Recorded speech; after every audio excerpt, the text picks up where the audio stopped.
The Prospering Power of Love by Catherine Ponder. Introduction. The Multifaceted Power of Love. A special message from the author. Much of the material in this book was first published as a series of articles in the early 1960s. I shall always be grateful to the late James A. Decker, my longtime editor, for putting the material together and titling it for its publication in 1966 by Unity Books. Since that time it has been one of my most popular works. The early reports I received from those studying this book included that of a businesswoman in Kansas City, Missouri, who told me she was healed of a painful back condition as she learned to call daily on divine love. Another early report was from a businesswomen's group in Michigan that decided to spend some time at their meetings affirming divine love for the club and its members. Within a short time, several of those middle-aged women got married. One career woman had been widowed for 25 years, yet she soon went off to Southern California to live with her new husband in a beautiful home near the ocean. As for the club, so many women in that group got married that they had to reorganize the whole club. I am grateful to the officials of Unity School for allowing me now to update much of the original 1966 book, to add several additional chapters, and to have it republished by my California publisher, so it may reach an ever-growing readership. Happiness Reports. Of all of the self-help books I have written in the past several decades, The Prospering Power of Love is the one I have most often recommended, first to people who are beginning their inspirational search, second, to people with human relations problems, which almost everyone experiences on occasion as a part of their growth into greater understanding, and third, to people who are looking for a book containing a simple yet inspirational approach they can share with others as a means of help. The reports I have received from my readers over the years on love's prospering power have been multifaceted. Past due accounts are paid in Alabama. I have been working on the collection of past due accounts by using the ideas from the prospering power of love. The first results came last night when a young man brought me 5 $100 bills. From a mental hospital to a new life in New York, my mother gave me the prospering power of love at a time when I was in a mental hospital. I had gone through many tribulations, divorce, a missing child, and paralysis, to name a few. One minister said I had experienced more in 30 years than most people had experienced by age 90. I am now out of the hospital and employed. I have my child with me, and I can walk again after the paralysis. We are living nicely and planning to buy a home. I have been told by doctors that I am one of the strongest people they have ever met. I am optimistic about my future as I continue to study my worn, coffee-stained copy of that book. We have come a long way together.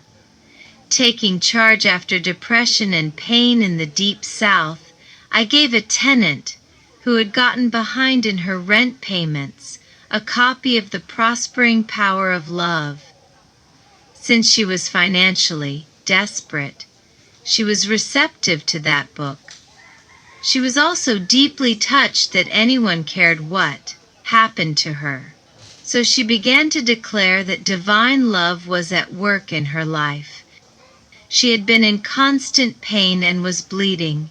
Surgery had been recommended as the only cure. As she began to call on divine love to help her, the pain and bleeding stopped. The depression lifted. She began making business decisions again, and even went on a diet to lose weight.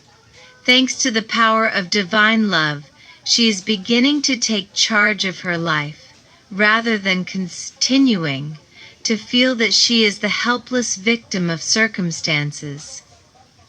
I rejoice that the miracle of love is at work, and I marvel at the changes that are taking place within and around her. Romance comes to a senior citizen in England. I have been studying the prospering power of love, and out of the blue, love has come in the form of a gentleman of my age, 72 years. He is a widower and financially comfortable. It is his companionship that is so wonderful.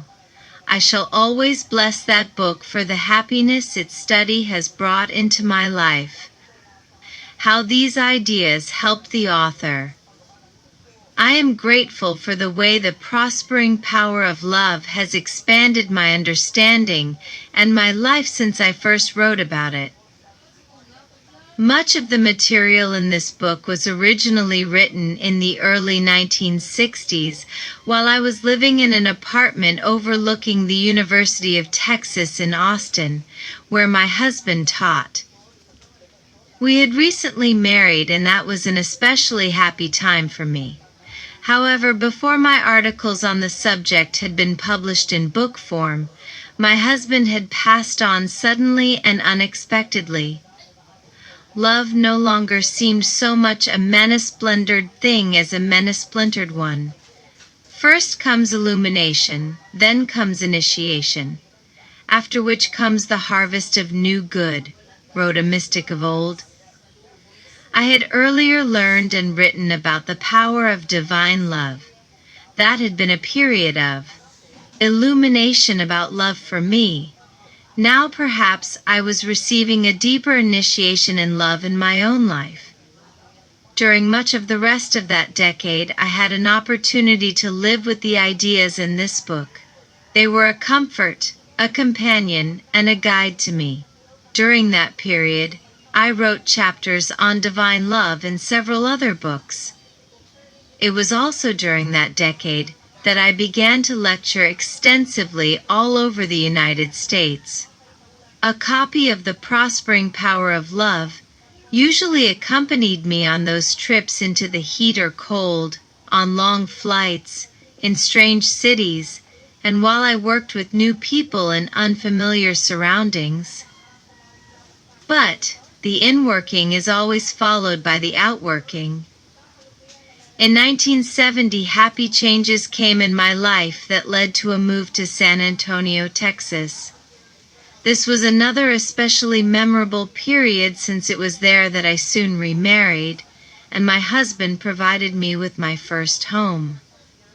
A few years later, we made a move I had long thought about to Palm Desert, California, where I continued with my by now global work.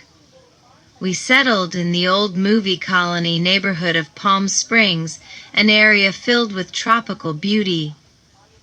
There, I began to write a series of new books, and at my husband's insistence, to lead a more normal and balanced life than I had known before. He also has now passed on. Further expansion has come gradually in my work and lifestyle in the years that have followed, and I trust there will be greater progress in the future. However, I find that regardless of my life circumstances, bitter or sweet, meager or comfortable, the ideas contained in these pages continue to apply.